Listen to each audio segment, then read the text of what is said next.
Look. Hello sir, our mother has a tattoo just like yours. The little girl's voice was soft, polite, almost rehearsed.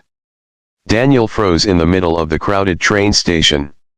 His hand, which had been reaching for his coffee, stopped in the air. 3 identical girls stood in front of him. Triplets. No older than 7. Their backpacks were worn, their shoes dusty, but their eyes were bright and hopeful. And they were staring directly at the tattoo on his wrist. The tattoo he got 10 years ago, the one he never showed anyone. A small compass with a tiny heart carved into the north point. A symbol only 2 people in the world were supposed to know about. Him. And the woman who disappeared from his life a decade ago without a single explanation. Daniel's throat tightened. How do you know about that tattoo? He whispered. The girls looked at each other. Then the one in the middle smiled and said something that made Daniel's entire world tilt. Our mom has the same one, and she told us if we ever see it, we should find you. And in that moment, Daniel realized this meeting was not an accident. Not even close. Because those triplets were about to lead him to the truth he had been searching for 10 long years.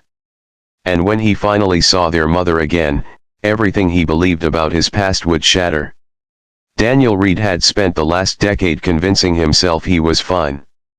He lived in a modest apartment, worked long shifts repairing train engines, and kept his life quiet and predictable.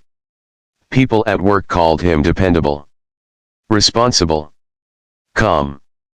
But none of them knew the real reason he preferred silence. Silence didn't ask questions.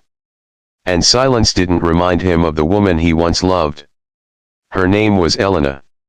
10 years ago, she vanished from his life overnight. No goodbye. No explanation. Just gone. At the time, Daniel had been a struggling mechanic with big dreams and very little money. Elena had been the opposite, bold, ambitious, always chasing the next adventure. They met in a small tattoo shop on a rainy evening. Elena had walked in just as Daniel was finishing his compass tattoo. She laughed when she saw it. Compass, she teased. Trying to find your way in life. Daniel shrugged. Maybe. She rolled up her sleeve and pointed to the blank skin on her wrist. Then I should get one too. So if we ever get lost, we can find each other. They both laughed. But that night, Elena did get the tattoo.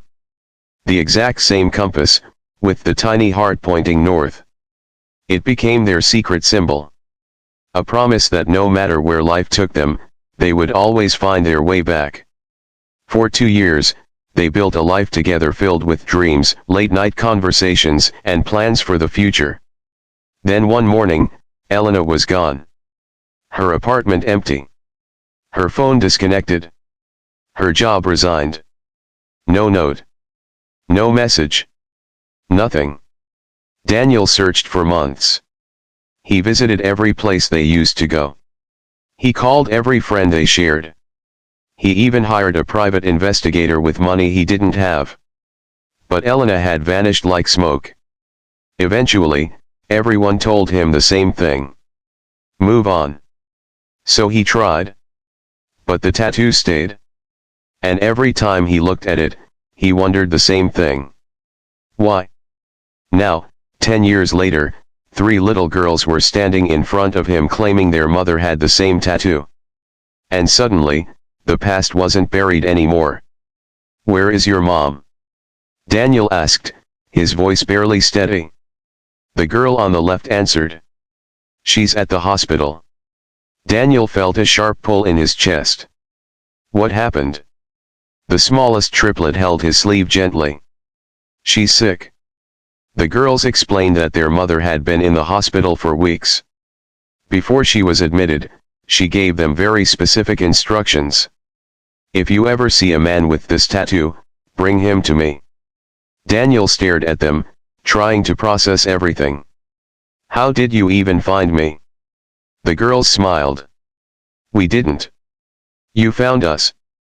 Apparently, they had been walking through the station with their aunt when they noticed Daniel buying coffee. One of them spotted the tattoo when his sleeve slipped. And they ran straight to him. Daniel hesitated. This could be a mistake. A coincidence. But deep down, he already knew it wasn't. Something inside him was pulling him forward. "Take me to her," he said. The hospital was only 15 minutes away, but it felt like the longest journey of Daniel's life. His heart pounded with every step. 10 years of unanswered questions were about to collide with reality. When they finally reached the hospital room, the girls pushed the door open. The woman lying in the bed looked thinner, paler. But Daniel recognized her instantly. "Elena," he whispered. Her eyes slowly opened. And when she saw him standing there, tears filled them immediately. "You found him," she said softly to the girls. The triplets ran to her side proudly. Daniel stood frozen. 1,000 emotions crashed into him at once: anger, relief, confusion, heartbreak. "Why?" he finally asked. Elena looked down at the tattoo on her wrist. The same compass. The same tiny heart. "I wanted to tell you," she said quietly. "But I didn't have a choice." 10 years ago, Elena had discovered something terrifying. She was pregnant. With triplets. At the same time, she had been diagnosed with a rare heart condition that doctors believed she might not survive through pregnancy. Her wealthy parents stepped in immediately. They believed Daniel, poor, struggling, barely surviving, was not capable of supporting a family, especially under such circumstances. They gave Elena an ultimatum. Leave Daniel, or lose financial support and medical care. She was terrified. Not for herself. For the babies. So she made the hardest decision of her life. She left. She moved across the country with her parents and focused on surviving the pregnancy. Miraculously, she did. And the girls were born healthy. But Elena never stopped thinking about Daniel. Every birthday. Every milestone. Every moment. She told the girls stories about a man with a compass tattoo who once promised to always find his way back. "But I never thought," Elena whispered, tears falling down her face, "that you actually would." Daniel's eyes burned. All the anger he carried for 10 years suddenly felt different. Not gone. But softer. "You should have told me," he said. "I know," she replied. "I would have stayed. I know. I would have helped. I know." The room fell silent. Then one of the triplets tugged Daniel's sleeve again. "Mom says you're brave," she said. Another added, "She says you're kind." The third smiled. "And she says you're family." Daniel looked at the girls. 3 little faces filled with hope. Pieces of a life he never knew he had. He slowly walked closer to the hospital bed. Elena watched him nervously. "I don't know if I can fix 10 years, Daniel admitted. "You don't have to," Elena said softly. "Just don't disappear again." Daniel looked at the compass tattoo on his wrist. The symbol that once meant lost love. Now it meant something different. It meant direction. He took a deep breath. Then he turned to the triplets and smiled for the first time since meeting them. "Well," he said gently. "If your mom and I both have compasses, I guess that means we finally found our way. And for the first time in 10 years. Daniel Reed finally felt like he was exactly where he was supposed to be.